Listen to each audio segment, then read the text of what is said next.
अगं 2 महिन्यांपासून तुझे व्हिडिओज बघते, पण त्यामध्ये एकही नातेवाईक का नाही दिसत? तर नमस्कार मंडळी, सकाळी उठून बघते तर माझे पप्पा स्कूटी साफ करत होते. बाहेर मुलांचं पतंगी उडवणं चालू होतं. यावेळेस चांगलाच पाऊस झालाय, तर आमच्या पूर्ण अंगणामध्ये खरबुजाची रोपटं उगवलेत.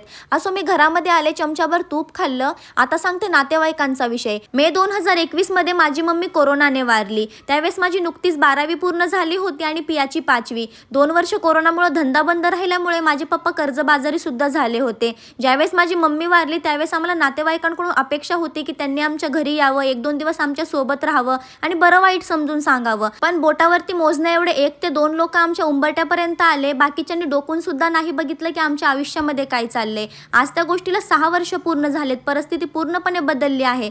ज्या माणसाने तुम्हाला भर समुद्रामध्ये एकटं सोडलेलं असताना त्यांनी कधी हे विचारू नये की तुम्ही कडेपर्यंत कसे आला. त्याच्यामुळे नातेवाईक माझ्या व्हिडिओमध्ये दिसत नाही आणि अपेक्षा करते कधी दिसणार सुद्धा नाही. असो काल संध्याकाळी इंदापूरला गेले होते. अण्णांशी भेटायचं होतं. खूप महत्त्वाचं काम होतं. ते काय आहे लवकर समजेल. Thanks for watching.